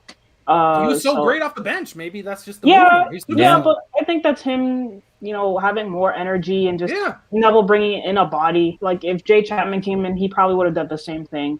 So I don't put too much in Matuidi stock, but I don't know why people rate Matuidi so highly. Statistically, he's just regressing. I know he's a big name, but there's other players on this roster that can do what he does better. Like Phil Neville called out Victor Ulloa by name. He's going to start tomorrow, so it's not a matter of who's the biggest name. Players have said it multiple times. It's about who's going to contribute to the team the most at this point. Ricky, you got some. No, look like you're biting your lips here. No, it's interesting because I'm hearing about a former champion who is now an aging star that is being brought into Miami with a lot of fanfare and hype, and it appears that he's not living up to that. I was about to say it. Okay, all right. I'm not. Lowry's playing midfield for the Inter Miami, huh? How about that? He do a better job than Matuidi, honestly. Oh, really? Damn, that bad. Whoa. Yeah. Whoa. Yeah. All right. Listen, I'll give it to Neville that he is not like, oh, you're a star, therefore you get to play, because he already said. Yeah, Higuain, you're so fat that I don't even want you training with the team. You need to go to a different field and get your shit together. We're gonna leave you behind. But you know what? Road trip because that's what happens. That's what happens when you have a former player that also played at a high level who's now a coach. He knows that, like, yo, you current player are giving me a shit amount of effort here. Like, go get your shit together. Like, no, it doesn't fly. And now because Matuidi was pretty good in that first year, and this year you're right, he's just not been good. Like I said, he was out there running around still, making some good passes. I'm not saying he was great, but but like you said, this year it's like you didn't even know he's on the field. The guy won a World Cup, and he's on an MLS field, and you're like, oh yeah, I forgot he's. Oh, that's that guy, huh? Yeah. That was 3 years ago, though. Yeah, exactly. No, for sure. Mm-hmm. So, all right. So, okay. So we're praising the fact that Matuidi is coming off the bench. That seems like the right move. How did Higuain do? Did the fat shaming work? Did he look better, or are we still? Is it still more telling that video of him just walking across the whole field while the team is attacking and he's just playing in a Sunday rec league? Like, was there some improvement there? Yeah, he actually improved. He scored 2 goals. He plays better when his brother's on the pitch. I know he gets a lot of slack, but he's been involved in a lot of Miami's goals. So without him, Miami they wouldn't have scored anything. He has a lot of assists. I've got some stats here. Gonzalo has about 29 shot creation actions, this season, which is second behind Lewis Morgan. So he definitely contributes. It's a matter of other people finishing what he sets up, and I know Gonzalo's has been going through a tough time. I know in the post-game conference he's talked about losing his mom and how mentally it's been affecting him. So yeah, I know people are hard on him, but he's going through a rough time, and it's a shame. And yes, he does have to play better, but that's, as fans, they don't necessarily take that into account when it comes to football. So. Yeah, he's definitely having a hard time, but I do think he'll get back into where Phil Neville needs him to be. Fat shaming the guy who's grieving. That's horrible. You said, is the introduction of Federico. The guy should have been a starter the day they brought him in last year. And I never understood why neither coach liked him. Maybe he's like super lazy on the practice field, because every time you put that man in the game, the entire offense just opens up and all the passes just start getting easier. And I'm just like, that guy needs to be a starter. That, to me, dropping Matuidi's fine. I'm not a big Ulloa fan. He does what he needs to do when you don't ask him to do anything except for play defense, which is fine. Play the guys where they're supposed to be. But the big difference when I watched this last game, was Federico from the jump and him just opening everything up. And the guy runs around. He's 400 years old himself. The guy's always running, but he just has the vision to open things up for everyone else. Yeah, I think he'll probably end up starting tomorrow. I know it's a quick turnaround for Miami. They played a couple days ago, so Pizarro did get back, but Neville doesn't rate him a lot. And that's another guy. Yeah, Neville to all 3 of the big stars was like, nah, I don't know, bro. You're not bringing the right energy. I've heard reports and rumors that the team are trying to move on. Pizarro, there's just no one that's really interested, or I haven't seen any reports about any concrete. Send him to the Lakers. Mexican teams. The Lakers will pick him up. No, hopefully his one assist in the Gold Cup will be like, oh, that's right, he's kind of good. Maybe that'll be the catalyst for us to be able to move. I saw a video of him after the Gold Cup finals. Some guy recorded a video and just like insulting his mother and stuff like that while he's walking off the pitch. He's like, "Hey, Pizarro!" Like some Mexican chinga this and that into your mom and this. And I was like, "Damn, bro! I guess it's those old Tree fans. They weren't being classy. I'm super surprised. Have they learned nothing from these sanctions? No, man. Yo, they're just going full 100, man. That's something I don't want to get into because I'll say some stuff and get in trouble. So I'm not going to go Alex, in live publicly on those three fans. I'm curious about something. For me, I'm very focused on and interested in the team building aspect of how clubs are formed, especially when they're expansion, whether it's basketball or football. Just the other day, I remember reading about some of the sanctions that were handed down to Inter Miami with regards to the Matuidi and I think some of the other acquisitions that they did. I think it was like $2 million or something like that. I don't know the $2 million fine, $2 million. It was $2 million. Okay. $4 million total. Yeah. So and one radio station for a league that is for some reason like salary capped in a weird way. How do you see this affecting Inter Miami's future acquisitions? Because I have to think that Beckham didn't come here to have a treadmill team. He wanted to build a juggernaut down here in South Florida, and I imagine that involves not only developing players but acquiring them from either around MLS or the Americas, like such as Brazil or Bolivia or whatever. How do you see that affecting, if not their credibility, but at least their ability to acquire talent in the next, say, 3 years? Yeah, this offseason, I fully expect Miami to cut a lot of guys who are high salary, Julian Carranza, maybe Figal, LGP, guys who are on transfer allocation money that Inter Miami doesn't have, going into next year because of the sanctions. So it'll be difficult, but the club does have Chris Anderson, who knows MLS. He's super experienced. He knows, what to do with the roster. And already you're seeing some acquisitions like Indiana Vasilev, Ventura Alvarado, even Nick Marsman and Kieran Gibbs. They've come in and they've looked solid. So, it's a detriment with enough creativity, selling Pizarro, maybe terminating Matuidi's contract. I don't know. They could definitely bring in players to help smooth over those 2 years of sanctions and it'll be hard, but it's not impossible. But I definitely think that they'll be able to get through it with some smart acquisitions and no more going after aging European stars like they did their first year. But we're just setting up for Messi. We're just setting up for. See, it sounds like what she's telling us is that we need an Andy Ellisberg on Inter Miami, and we'll be able to rectify the whole situation. Everything will fall into place accordingly. I'll do it. We got Chris Anderson, who is better than our previous sporting director, who got booted out of the league for basically cheating, Paul McDonough. So I trust Chris Henderson a lot more than. Listen, I'm a soccer guy. I've been in the soccer world, especially in Florida, and I can tell you, I've never met a single person who's like, Paul McDonough, that guy knows what he's doing. Yeah, he's real good. He's the ultimate failing forward story, that guy. And now he's completely screwed over this team for 2 years with his little cheating scam. Bro. Yeah, and thanks for nothing. Atlanta United, they're going through some struggles right now. I don't know if it's necessarily because of him, but they're in shambles. I know their front office is a little, they're all over the place, and there's a bunch of reports of them just throwing money at young South American players. $12 million for this guy in Serie A, and it looks really helter-skelter. I know Inter Miami is a bit of a mess, but they're coming through it. But right now, McDonough in Atlanta, he wasn't good for them either. So, so we're a little better positioned here. How about Rodolfo here? Does he need to move to a different position, or like our boy Anthony here is talking about? What happens with Rodolfo? Does that move him to his natural position as a striker underneath Gonzalo Higuain? Honestly, Rodolfo is. I don't even think you can put him on the pitch anywhere and he'll contribute at this moment. Ooh, I think that his Inter Miami career.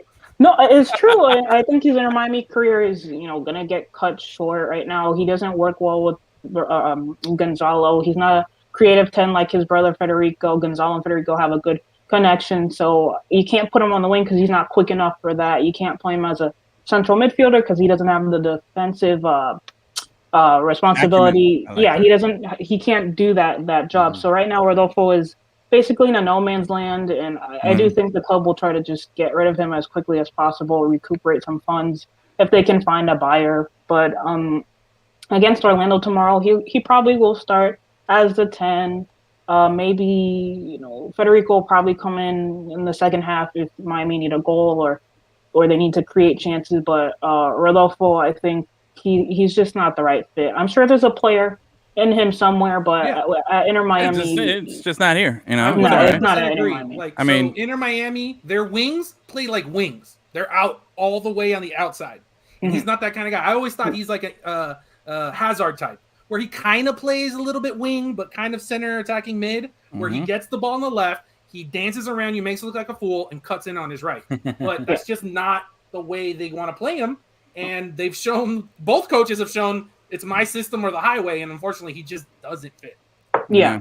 Gonna miss that pretty hair of his, though. I mean, he definitely had the best hair on the show. The lashes, or is it the natural eyeliner look, bro? I guess. I'm telling you, man, he had that lockdown. Best hair, best look. You know what I'm saying? The mismatch, the he's pink the most boots. Miami looking of the Inter. Yeah. He was groomed. If there was a guy that was ready to be a Inter Miami player, it was that guy coming in, bro. Like, he had it down.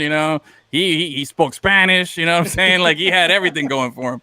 So we'll miss that guy. Not really. Anyway, but all right, Alex. Sunday was the Gold Cup. Yo, that thing was fire. I didn't watch none of the first 90 minutes, though. I'll be honest. I don't know what I was doing Sunday. I only watched the first 90 minutes. Yes, same. It was a horribly boring game. Yes, honestly. It was. Things picked up in the 60th minute, but we'll get to that in a second. Yeah. Okay. So we talked about this the last time we had you on. We were saying like, yo, USA Gold Cup wasn't even a focus. We were just, where there might be a couple of tryouts there for some guys who might compete for a World Cup, roster spot, something like that. But we were focused on qualifiers. We're not giving a shit about, this Gold Cup here. We're sending our C team. We got, some guys that we've never heard of, some MLSers, and, they're going over there. And Achilles was hating it because there's like 4 or 5 guys on that team that he just absolutely hates. Yeah.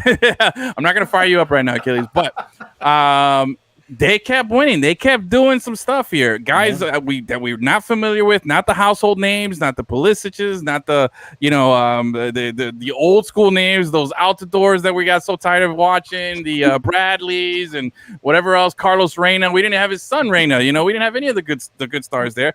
But they came out, and to my knowledge here, again, factually unfactual, I'm not going to fact check it, I believe that was a pretty good Mexican squad. They weren't doing the same thing that we were. Mm-hmm. They had a pretty close to full squad there, and they got housed by a bunch of scrappy little American kids here, coming from, I think the dude who scored the goal was in the USL not too long ago, was a second division. Miles Robinson was a super draft pick. Draft pick? Okay, I could have sworn that USL... Yeah. There were some USL dudes out there. I'm telling you, but I could have sworn USL posted out there. I thought USL posted the video of the goal, and they said, hey, from USL to here. I thought that was like, whoa, okay, not bad. But anyway, good for them. They came in, they housed it. Were we wrong? Like, is this coach? Because we were like, is this something impressive for him? Or are you still not sold on him, Achilles? Because you're making the face. What's wrong? I'm firmly in the belief that this team accomplishes everything in spite of Greg Berhalter. Oh. Because his player selection is always the worst. Against Haiti, against Martinique, those games start and the team looks bad because he keeps playing these players that are not any good, like Paul Arriola and Leggett. Missed that wide open chance. Oh, my God. Leggett, bro. The guy's infuriating. Like, they all played really bad, and you kept putting them out there. But listen, they pulled it off. That's fine. But so what happened in every single game in this Gold Cup is that in the 60th minute, he'd do a triple sub like we're playing FIFA. Yeah. And he put in the real guys like Roldan. It's a line change, bro. He's a hockey coach at heart. It's better than England. And as soon as they brought these guys in, you're like, oh, snap, this team is actually kind of good. Maybe the tactics aren't the worst. But that's what I'm saying. So I love I'm USA all the way. Mm-hmm. Like one of the only teams that legitimately gets me like upset or super happy. Like it's the one team that I care about the most. And it was awesome to see them again hold on to their butts for 60 minutes. Oh yeah, garbage players out there that you don't need to be starting and obviously make the team worse. And then as soon as that 60 minutes came in, like I feel it was like within 3 minutes of the line change, Roldan puts in a perfect ball, just missing Zardes and hoping, like barely. Yeah, your boy Zardes, man, he was playing pretty good, and you've. I love the guy. Like I said, he has his deficiencies. I'm not saying he's the greatest player in the world. The guy's first touch is mediocre at best. And that's been his, to me, if he had a good first touch, he's a Europe-based player. Because he's a good passer, he's an okay finisher, he's gigantic, he can dribble, like the guy does it all, man. So I've always been a big fan of his. And with the current pool, I think he's the starter. Maybe like I'm not like Josh Sargent is him, but doesn't score for the national team or his club team. But like I said, there was Miles Robinson. He made a case to be the full-time starter next to John Brooks because I'm done with Tim Ream. I'm done with Aaron Long. I'm not the biggest Miazga guy. You don't like the Chelsea dude, bro? You don't like the Chelsea guy? He's not a Chelsea guy. That's the problem. You know what I mean? Dude, James Sands comes out of nowhere. That's a person I've heard of just because I follow U.S. soccer. You know what I mean? But he comes out there. He's not a natural center back, and the guy plays great. You know what I mean? Kellen Acosta, legendary. Again, is he a starter in the World Cup? Maybe not, but that's a guy you want on the team. You know what I mean? Right. Poppy looked great. He's got the Clint Dempsey attitude, bro. I love it. He's super raw, but he's just angry, man. And he plays, like he gets that ball and he's trying to embarrass you. And he's out there running and pushing. That's what I like. There was a lot to like from this team. It's just they'd go out there for 60 minutes and play garbage soccer, and it would drive me crazy. So what you're saying is then you're not convinced that we won in spite of the coach. You know, it wasn't really his. Every game is in spite of him. But I think it's obvious though that him winning the Gold Cup is pretty much like locked down his job. I don't think he's in jeopardy of anything, right? Dude, yeah, like he's got it down. Back wins over Mexico, like even at our height, it was rare to do that. Yeah, so no chance of seeing a Mourinho sighting there. But to answer your question there, Anthony, Cap for life, bro. What's up, man, ladies and gentlemen? Hey, what's happening, bro? Ant, okay. Don't know that one, but anyway. Who were your standouts? Yeah, for the Gold Cup team. What's that? It's Alex. Who's the standouts for you from the Gold Cup team? I'd say Kellen Acosta, James Sands, Miles Robinson, Hoppy, of course. I saw he was linked to Everton like a couple weeks ago, which would be a good pickup. Everton plug, all right. It would be a good pickup. I was surprised at how together they were. You know, Mexico was. It was like they were purposely missing the net. Like they had several chances and they didn't convert them. It was very odd. I know I was scrolling through the Liga MX subreddit and they were just upset at Tata Martino. Whoa! Wait a minute, hold on. Wait. You were. That's some serious shit there. Okay, you were scrolling That's why she's the expert, bro. For sure. How's you speak Spanish, Alex, or? I'm trying. Okay, un poquito. All right, all right. I mean.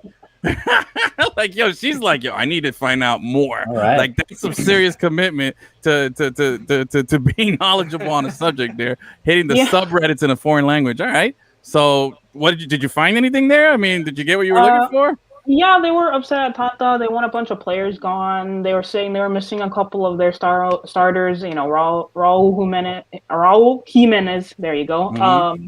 And Lozano, man, that's a huge difference. Yeah, Lozano alone probably torches the entire tournament by himself. Oh wait, but Lozano was on the squad that wasn't he the one who got hit in the face by the bottle at the last game, or was that another guy? I think it was him. I think so. I'm just saying, I know he was the guy who was pissed off. Without him, not having him is a big deal, especially like this not very good tournament. Yeah, but again, but it seemed like they were only missing a lot less than what we were missing. We literally had nothing out there. So how are we feeling? Like USA. Are we a little bit do we kind of feel like maybe we're a little bit ahead of schedule, or you think we're back? Yeah, you look at what happened to Italy. They missed out on the World Cup, and they had a complete transformation and an overhaul with their FA. So and they ended up winning the Euros. So sometimes it takes a disastrous not winning, not getting into the World Cup for your federation to take things seriously, and the U.S. is a bit ahead of schedule, I would say. All right, Ricky, you seem bothered. What's up? Well, no, Talk to us. I'm just the thought of Italy winning anything just bothers me. I'm still not, I'm still not over the 2006 World Cup final. I'm not. I will forever. I will love Italian food. I will show love to Italian people. But the Italian football team, nah. That's how I feel about Mexico. Mexican it's people, like, it's the best. like, yeah. Everything about Mexico and culture is great. As soon as they put on that national team jersey, the players and the people, they lose their minds. It's shocking. Oh, and to that point, I maintain that 2 years ago, Haiti got robbed in the semifinal. No one is going to change my mind on that whatsoever. But the interesting thing about the USA is that I'm, as someone who is learning more and more about this Team USA in terms of the growing presence of American players, not just in MLS. Obviously, most people here are American, right? But we're starting to see a lot more Americans in Europe, in England, in France. I think it was Conrad de la Fuente. Yeah. That's our boy, bro. Yeah, That's our boy. South Florida native, baby. Yeah. So I think he just Canard, signed let's go. Marseille down in the south of France. You're starting to see a lot more. I mean, you have a Champions League winning striker in Captain America, who just won earlier this year. I mean, there it is. All right. Oh no, let that play. I love it. And I think it's very heartening. I'm just hopeful. I just hope that whether it's Berhalter or whoever, is it Berhalter or Berhalter? Okay, that's what I thought. It's Burr. Get a new last name, bro, because that's just too weird for everybody, bro. Herman last name. Because Anthony misspelled it. But yeah, I think as long as we continue to develop football here in the States, and we're able to properly bring in the right team together, you guys got Pulisic and some of the other guys that we're bringing back from Europe, as opposed to what I think it was Klinsmann a couple of cycles ago that was getting a bunch of dudes from Germany with American citizenship. Well, he was trying. Klinsmann gets a bad rap, but Klinsmann was trying. For me. Clemson was like, yo, I'm just not MLS. I'm gonna go get players somewhere else. He was ahead of his time. The MLS media treated him so poorly for saying the truth that players should be going to Europe, and now you see today everyone is pushing to go to Europe. So that's why I'm a little salty about that. And while I do root for the US, I can't shake that.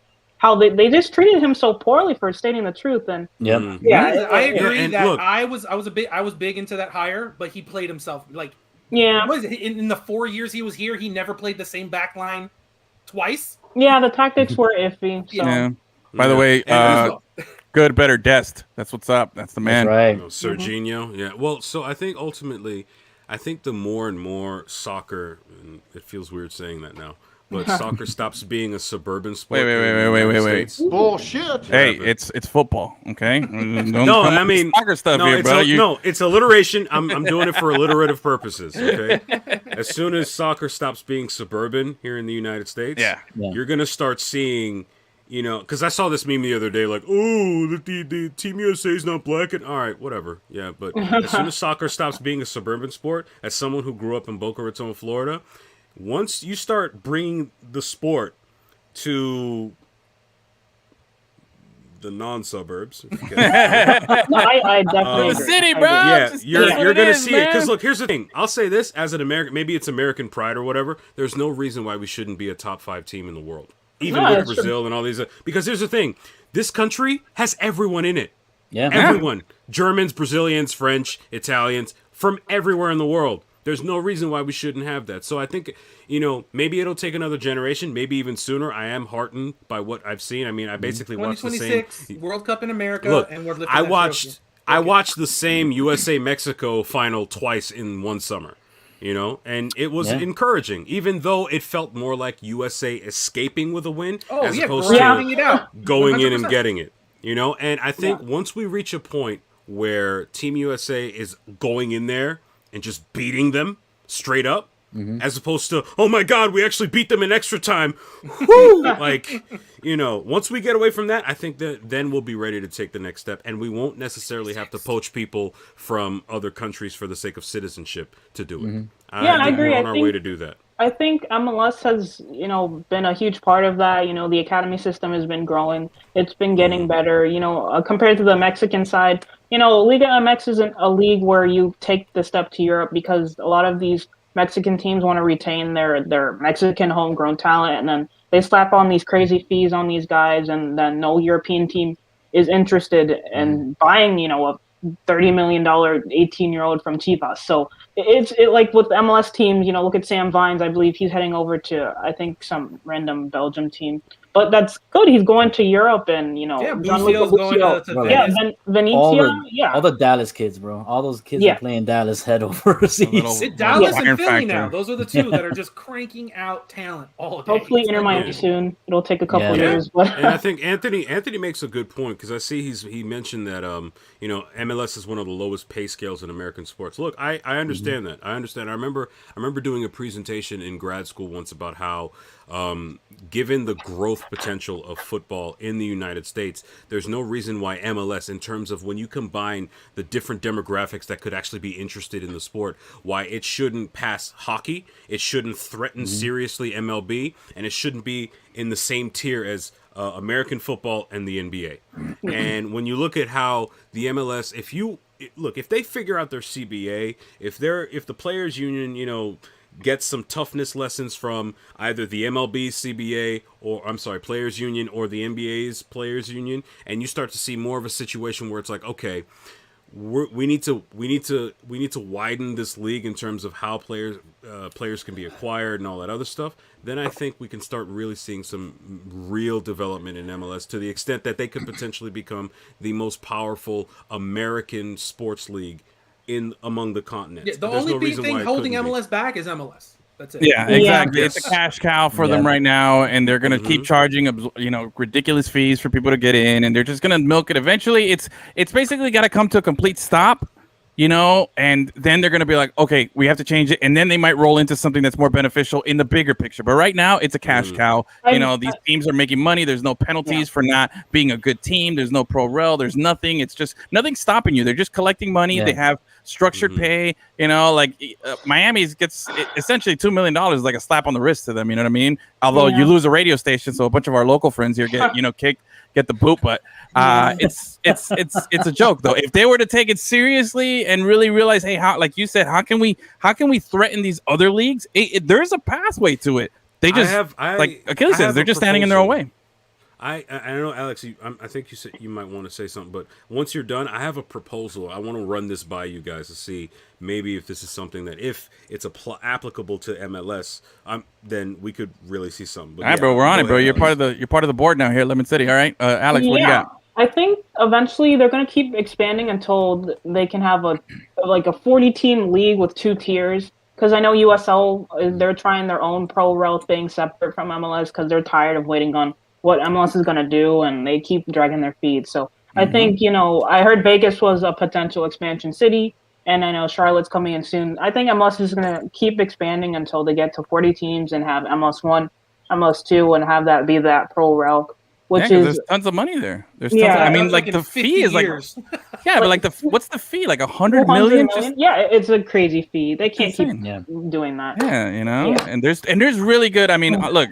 Achilles, Gus, and myself, man, we've been covering the local soccer thing here for a while, man. So we've gotten to know people from all these, we got to talk to people from Oakland, the Oakland Root Squad. We talked to people from the old Carolina Railhawks. We've seen every weird little team that's come by here and talked to them. And we've seen it, man. There's a fan base. There's a crowd. There is people. There's good teams out there. There's a lot there happening. But, it's if you got money, it's pay to play, bro. It's simple as that. If you got money, and that goes for leagues and teams and everything. If you got money, you're going to be in. Ricky. No, go ahead, Alex. I was going to say that's the unfortunate thing about American soccer. Just this pay-to-play model, and the academies are getting better, but I know I played soccer as a AYSO and YMCA, and I got to about 13 until, the money it just got too, absurd to pay. And it's just, there's so much potential here in the States, but MLS, it's very limiting. And then with the first, them being the top tier and the cap being so limiting, they could really spend and fly their, expand their wings when it comes to that. But, there's just this arbitrary cap that I don't know why it's there, just to raise it a little bit more so some of these teams like Inter, Miami, Atlanta, LAFC, we can bring in those, young South American players who have a high upside, then sell them onto Europe. And there's just a lot that MLS can do, but they're shooting themselves in the foot, and it's hard to watch. Yeah, it's hard to watch. Pretty much. It is what it is. So Ricky, before we get to yours real quick, though, sure. Anthony's been asking like 5 times already, man. With Messi, a dirty coming into 2 years, I think he means the Lionel Messi coming in. So do you guys think he becomes the number? Of course, anywhere Messi goes, he's the number 10. He's gonna take over, and Wayne's gonna get the boot because he shanked that kick in the World Cup, and cost them the trophy there. So I don't see that partnership happening. Lionel, if he does come down here, he's gonna come with some of his boys, and it's gonna be a package deal, bro. So, Ricky, give it to me. What do you got? So, I think, I'm a fan of big structural reforms. And I think this is going to have to start from a combination of the bottom up and the top down. Okay? So, for starters, what I think needs to happen is that the United States Soccer, I think they call it the Soccer Federation, they need to take a look at the leagues that currently exist, either in name only or in practice. You have the MLS, you have NASL, and then you have USL. No, NASL got murdered by NASL, yeah, dude. Yeah. Well, that's what I'm saying. Like casualty of NASL over here, bro. Yeah. Yeah. So I think what needs to happen is I think you need one league and 3 major divisions between 25 and 30 teams. Now, the purist in me wants just 20 teams for like top flight or whatever, but I'm saying one league, 3 major divisions, promotion, relegation. Now, I know for a lot of the capitalists in America, they're going to be like, what? No, well then, have a good team and you won't ever have to worry about that. Chelsea never has to worry about relegation. Arsenal, sometimes, but they should. They should. That's a stank ass. Manchester team right City, Manchester United, those clubs, they're never. Ever since the sheiks or whoever, you can still be a capitalist and have all your money and do all that stuff and not get and have pro rel. Like, why not? Right. Exactly. So you have 3 teams, 3 leagues. 3 divisions, which is about 90 teams. If you have 30, right? You bring all the teams into one league. Now, at first, you start with the major markets. You secure the major markets in the top flight, and then you go from there. From there, once you have the major markets secured, you see, all right, some of the other teams that have been reasonably successful. You go from there, and then it's like, okay, now we have initial 30 teams. You roll the ball out and play. You set up a more comprehensive players union, collective bargaining agreement, and you model it a little bit more after Europe. Okay? Not only that, you take what you have essentially, and you basically say, okay, MLS runs essentially after it runs basically on the edges of American football season. So the only real threat to MLS during the summer is baseball. Okay? I like going to baseball games, but I'm not watching a Marlins game for 6 hours on TV. I will watch a 90-minute Inter Miami match though, because I know what time the match is going to end, so I can go out and do all my other stuff, right? Yeah. So you have the teams, you have the market set up, you have the collective bargaining set up, so that way we have an idea of how pay is going to be distributed throughout the league, how much teams can spend for respective players, and then you invest, you make sure that there is a national TV deal, such as ESPN, though I'm more partial to the way CBS and Paramount Plus cover football. I mean, I love Kate Abdo. She's amazing, okay? They should model it after that. Yes, world class, right? So you have all that set up. And then you know that, I think, what is it, Field of Dreams, where the guy says, if you build it, they will come? Listen, we are the United States of America. Man cry right there, bro. Yeah. We are the United States of America, okay? And I'm not trying to say this because I'm some big old patriot or whatever. No, there's reasons for that, but that's another discussion altogether. If you build, if you flash the money, if you flash the endorsement deals, if you do all that, the players will come. Eventually, MLS will transform itself into the premier league of the Americas.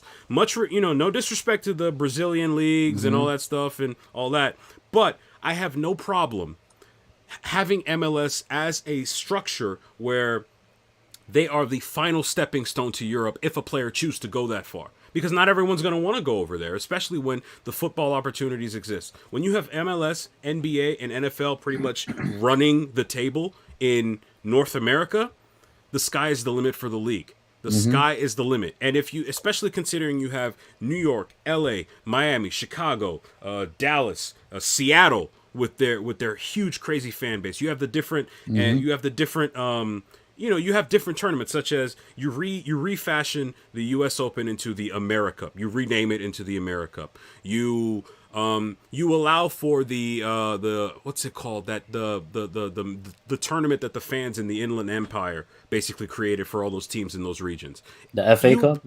No, not the FA Cup. It's like the it's one of those smaller Cascadia cups. Cup. Yeah, the Cascadia Cup, I think it is. Yeah. You still have those, and it's in many ways MLS football is emulating what is happening in Europe, but with a bit of an American twist to it. You're guaranteed to watch games. You know you're going to be able to watch games, and if there's any overflow that isn't in your market, you go to ESPN Plus, which most people have anyways, in theory, or if not, they'll want to buy it. And as a result, you'll have a league that attracts great players.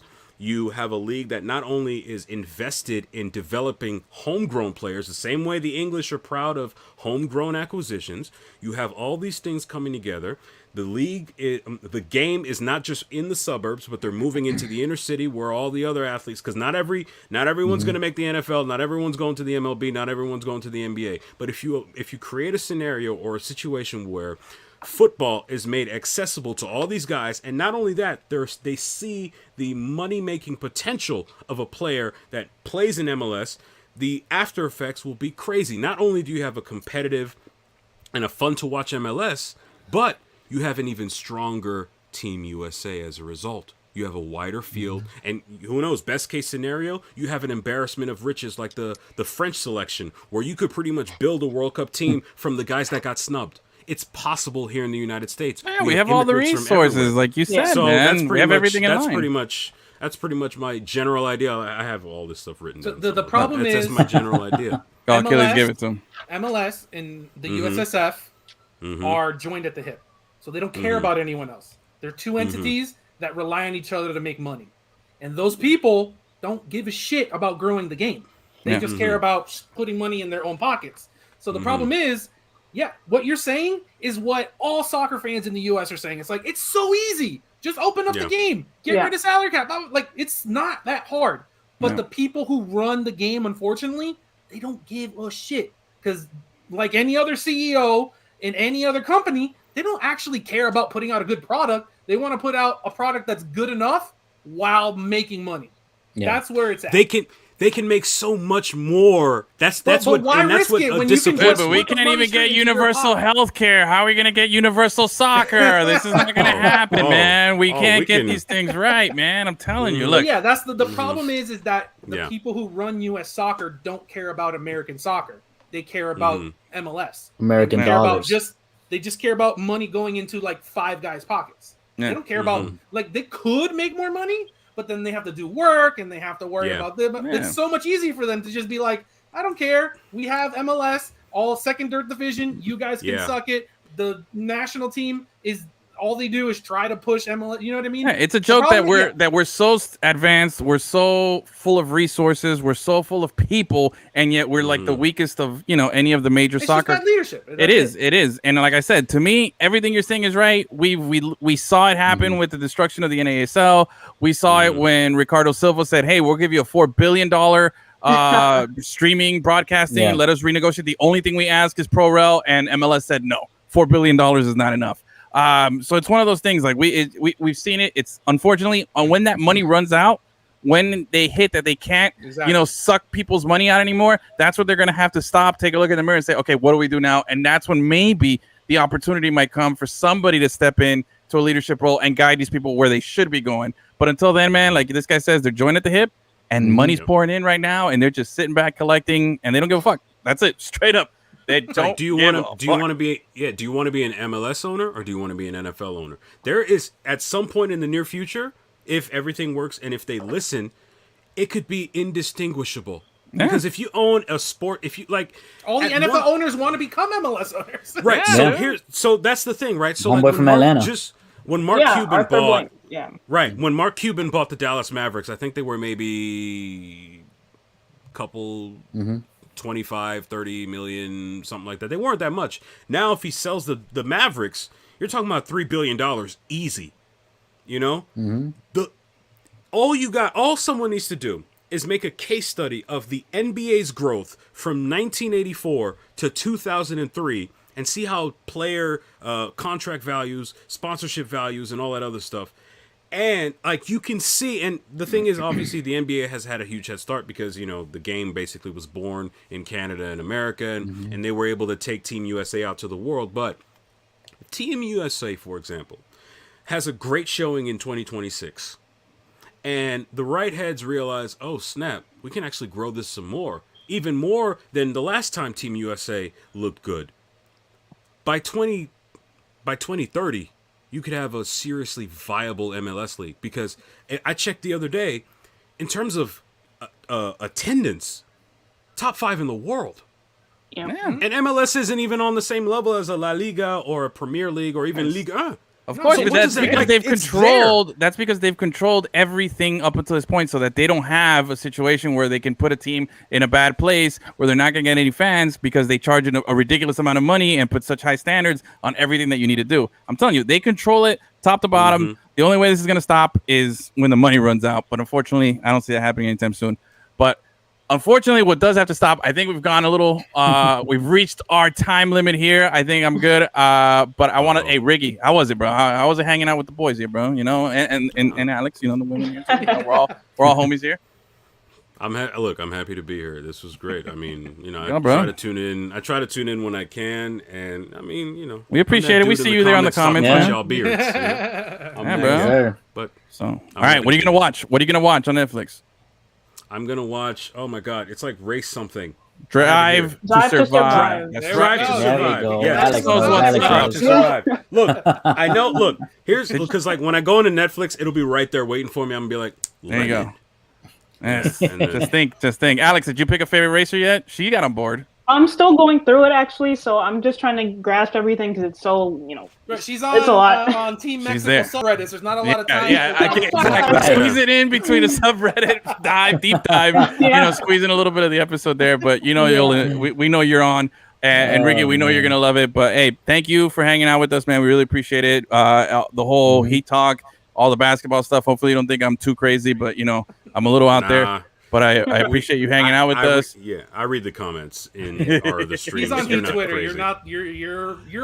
You're tame for Heat I'm Twitter. tame. Okay, all right, I appreciate it. Big thank you to 5 Reasons Sports for being a streaming partner there and letting us broadcast on YouTube and the nice little audience that we had. We had a lot of people that probably never heard of us before. I saw someone, what's Lemon City? Is that in Philly? I was like yeah, maybe. You know, but appreciate everybody who commented, Anthony and everybody before him, Taylor for hanging out with us too. Thank you guys so much for hanging out with us. Ricky, thank you. Alex, thank you. And other than that, everybody else, we'll be back. I want to do a show Friday, so I got to do a show Friday. We'll do something Friday. It's happening Friday. All right, we'll be back. Yes. See you guys. Have a great night. Have a great